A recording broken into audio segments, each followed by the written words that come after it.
It surrounds our home in space. It's as essential as food or water, but totally invisible.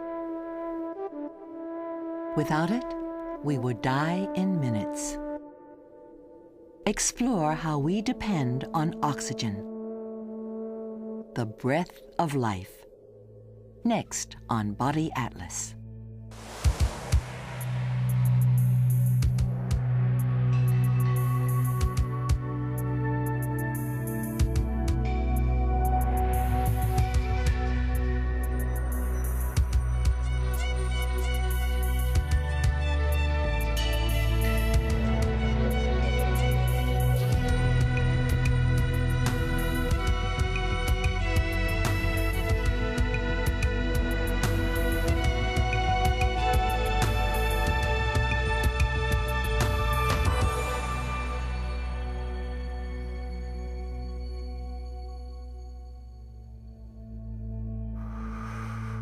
Breathe in oxygen, and it reacts within our bodies to produce heat and energy. Blood carries this life-giving gas to each of the 60 trillion cells in our bodies.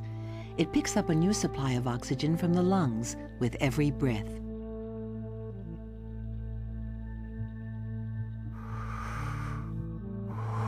We breathe sufficient oxygen without thinking, but trained lungs can help us become champions.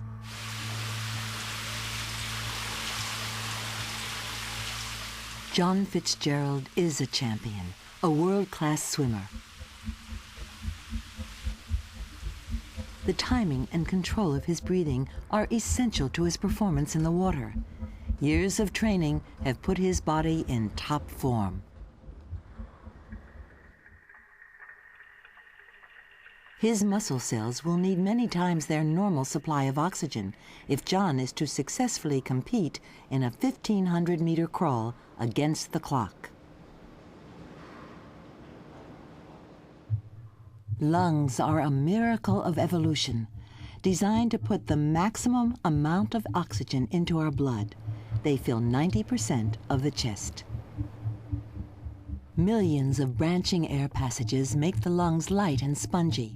They weigh only 2.5 pounds. The walls of these myriad tubes, spread flat, would be 50 times larger than our skin and would cover an area the size of a tennis court. Blood vessels line the lungs and absorb oxygen from the air.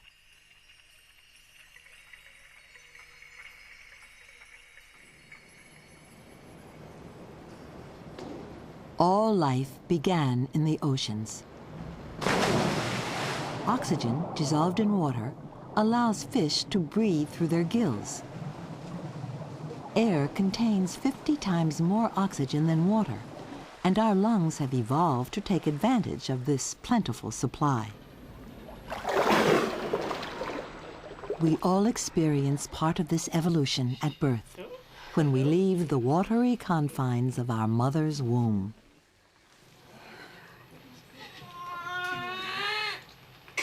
After he struggled for his first few breaths, this little baby boy will breathe another 400 million times during his life. When we breathe in, muscles between the ribs pull the rib cage up.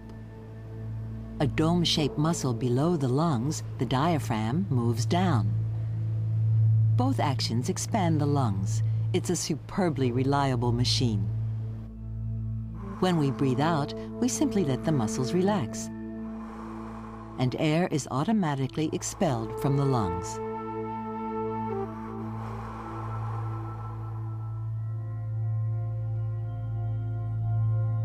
The delicate interior of our lungs is immensely vulnerable to damage. Every breath we take is a potential threat. During just one day in a city, you may breathe in over 1 trillion microscopic particles of dirt and pollution. But the body has built-in defenses. The journey of each lungful of air starts here in the nose. Hairs provide the first line of defense by trapping pollen and larger dirt.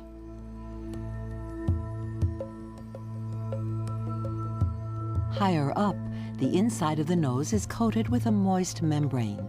Special glands secrete mucus, a sticky liquid which traps dust. A carpet of moving microscopic hairs propels the dirt-laden mucus back into our throats. You can either spit it out or swallow it. In cold weather, the hairs become sluggish and excess mucus overflows, giving us the all-too-familiar runny nose.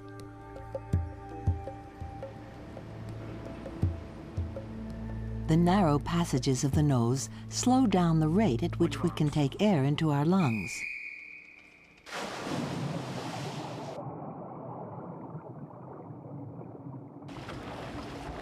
In the race, John's lungs will need to take in oxygen very quickly. To speed the flow of air, John breathes through his mouth. It's wide and allows air in more easily, but doesn't filter out pollutants.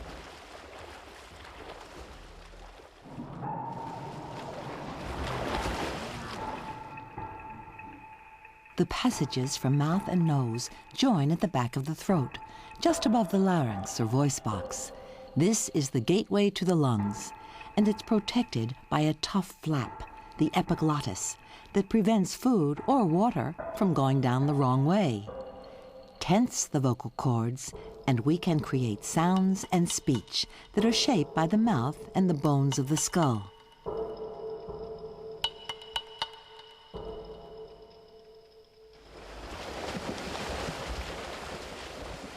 Our bodies are largely made of water. It accounts for 2/3 of our body weight. With each outgoing breath, we expel water vapor from our moist air passages and lungs. Every day, we breathe out a pint of water.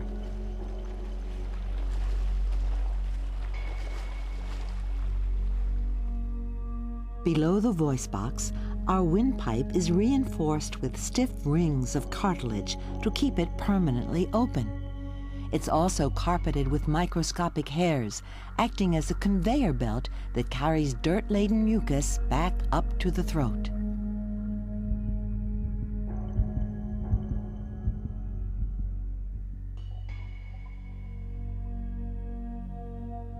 We give the mucus a little help when we clear our throats or cough.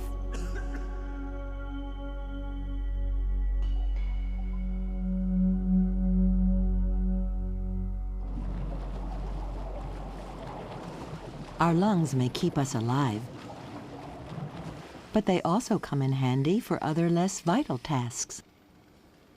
A deep lung full of air from urea can force up to 10 pints of air into the raft. Normal breathing only uses about 1 pint. We pump a pint of air in and out of our lungs with each breath, 15 times a minute.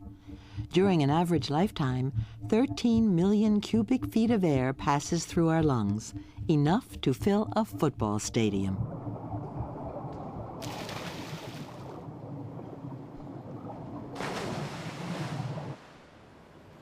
Okay, large intake breath. Drive it out. That's it. John has become a top athlete by training hard to make the best use of his body and lungs. Breathing as deeply as possible, he can exhale an impressive 6.5 liters. That's almost 14 pints of lung capacity, a good 2 pints more than the average person. But his lungs still contain a quart of air that no amount of force can push out. The oxygen we inhale reacts with fuels in our muscles, creating a form of internal combustion that provides our muscles with energy and keeps our bodies warm. To bring John's performance up to its maximum potential, his training is monitored in a laboratory for Olympic athletes. A computer analyzes the data from his body, his heartbeat, his power output, and most importantly, his oxygen consumption. Hold it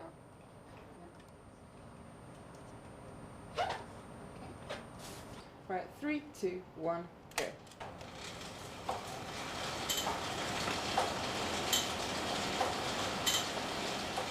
To simulate the demands of a real race, John uses a bike in a fitness test designed to take his body to total exhaustion. This carefully monitored test pushes him to his limit and helps him fine-tune his performance in the pool.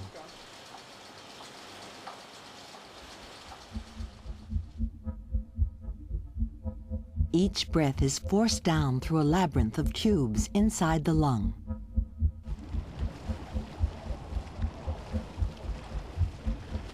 The air passages split over and over again into ever smaller tubes.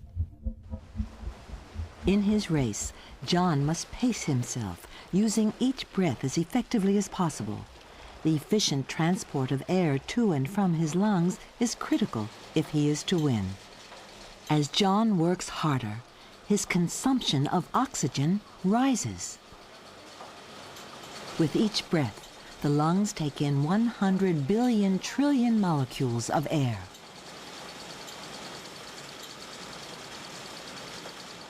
Only 1/5 of these are oxygen molecules, the gas that keeps us alive.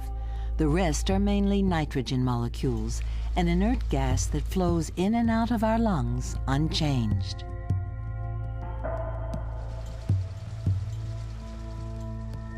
Deep in his lungs, the walls of the air passages pulsate with John's heartbeat. The beat increases as his heart vigorously pumps more blood around his body.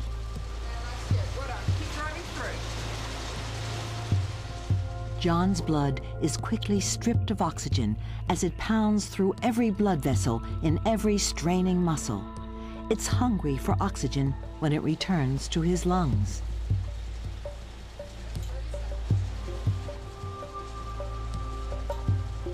With his body starved of oxygen, John is in pain. Only the conscious instructions from his brain stop him from quitting. This mental control makes the difference between a good athlete and a great athlete.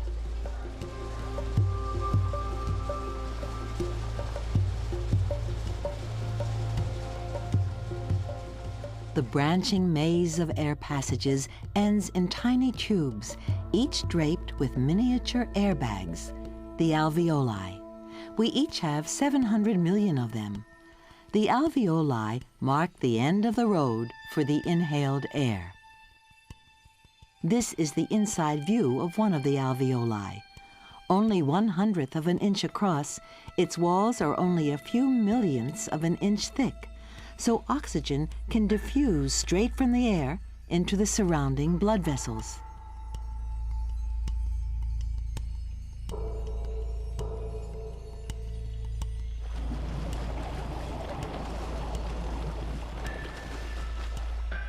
The blood's role in transporting oxygen is so crucial that the lungs have their own blood supply. 1/2 of the heart is engaged solely in pumping blood to and from the lungs.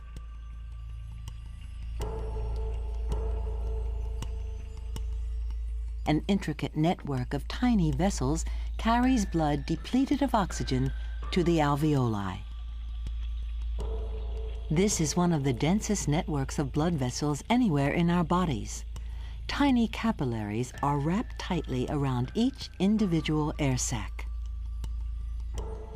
The oxygen in the alveoli crosses to the surrounding blood, where it combines with the chemical hemoglobin, turning our blood a brighter shade of red.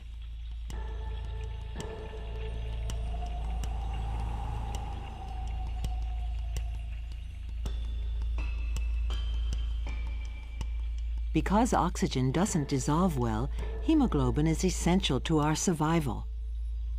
Without it, oxygen couldn't hitch a ride in our blood.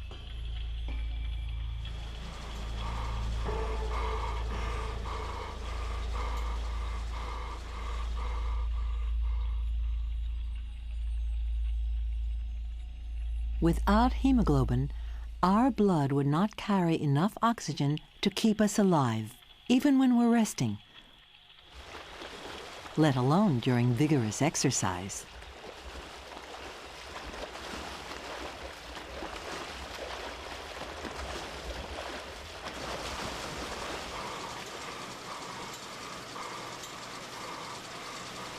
Hemoglobin is packaged in special cells, the red blood corpuscles. We each have 30 trillion of these microscopic cells. If they were placed side by side, they would reach halfway to the moon.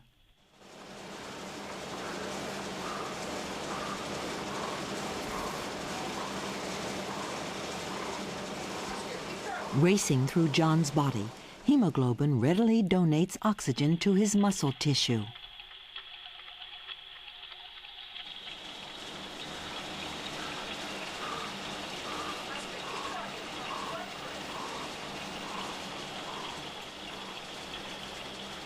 Far more fit than the average human, John can move oxygen with high efficiency. His oxygen intake has peaked at 25 times its normal rate. During this fitness test, he's generated enough energy to power a light bulb for 12 hours. He knows just how hard he can push himself.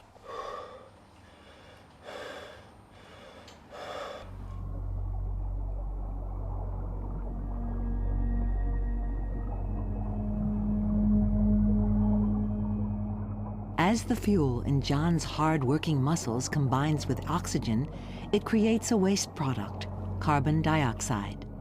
This gas dissolves in the blood and is carried back to the lungs, where it's expelled into the atmosphere.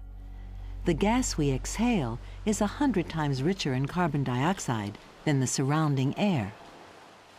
John swims to win, but sometimes we swim to survive.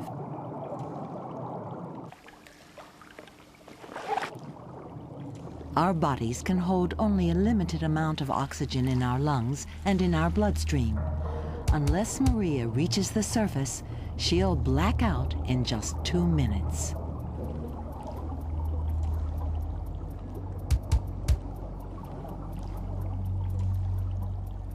She needs to use all the precious oxygen she's stored in her body.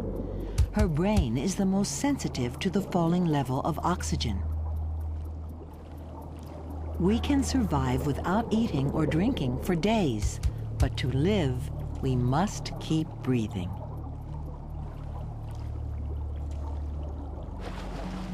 The brain automatically controls breathing. Consume more oxygen and we breathe more deeply. But it's not the falling oxygen level that signals the lungs to take in more air. The oxygen level drops as hard-working muscles burn it up, producing carbon dioxide. The buildup of this waste gas in the blood tells the brain when our bodies need to breathe more heavily.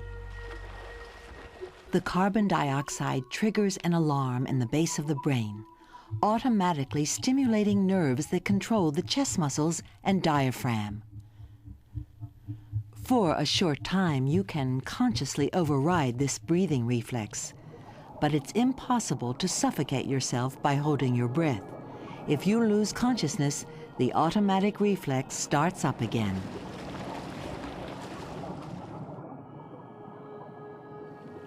It's human nature to try to extend our natural capabilities.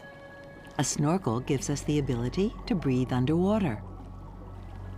But a snorkel is only useful near the surface. As you dive deeper, the water pressure on the chest increases. It takes more effort to expand the lungs when you breathe in, and the muscles of the chest and diaphragm have only limited power. This scuba diver solves the problem by using a tank of compressed air. It supplies air to her lungs at a pressure that matches the water pressure surrounding her body. With an independent supply like this, she can work at this depth for up to 2 hours. The deeper a person dives, the less time the air supply will last, because of their need to breathe in more air to compensate for the increased water pressure.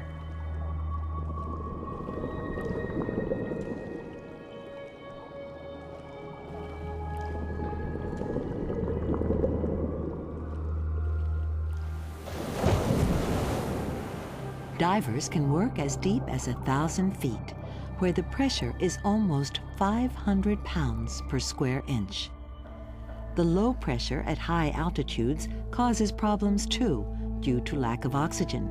Given enough time, however, we can adapt to living as high as 18,000 feet, where the atmospheric pressure is half that at sea level. Our bodies respond by producing more red blood cells and by growing more capillaries to improve the blood flow to our muscles.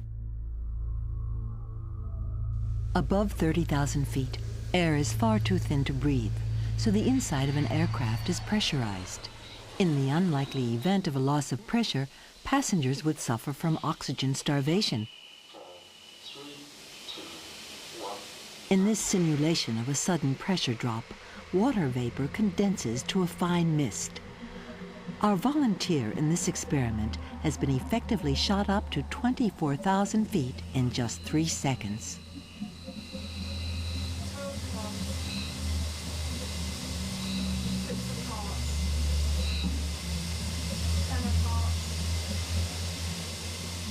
Identifying the numbers on a deck of playing cards tests the volunteer's mental agility. Although she thinks she's feeling fine and confident, she starts making mistakes after only 1 minute. Queen of hearts, 9 of diamonds. Her brain cells are the first to feel the lack of oxygen. The hemoglobin in her blood is unable to absorb enough oxygen from the thin air and can't stop her brain cells from starving.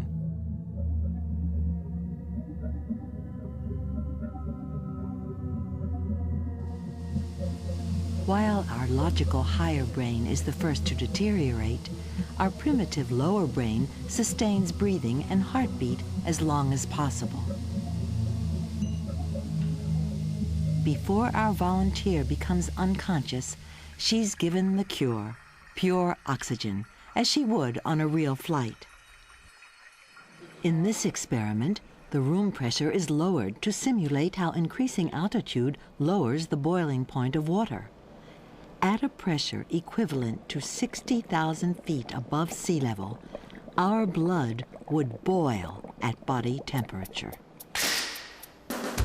A pressurized suit with its own air supply is essential for survival at such extreme altitudes, especially if the brain has to work fast and make life or death decisions. Space is the ultimate in airlessness. In an almost perfect vacuum, a spacesuit provides all the safety features normally provided by the Earth's atmosphere: a comfortable pressure, abundant oxygen, and chemicals to trap the exhaled carbon dioxide.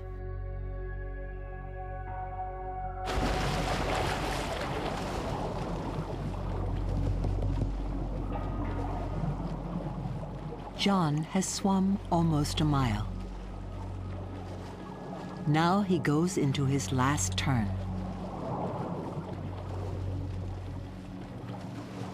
As he powers his way to the finish, he takes the final few breaths from the ocean of air.